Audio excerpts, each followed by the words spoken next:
Well, we are so excited to finish Excel Still More and the construction that goes with that. But any of you know, whether it's at your house or at a school, a construction project means pardon our dust signs. So if you've ever made an omelet, you know you need to crack a few eggs. So for us to be done in time, we need to crack a few eggs this semester, which is going to create some different pathways into the school.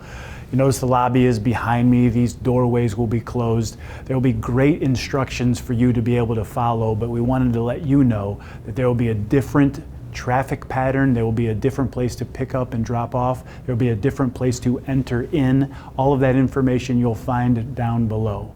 So thanks for your patience. Continue to pray for this project and our students as we take these next steps forward.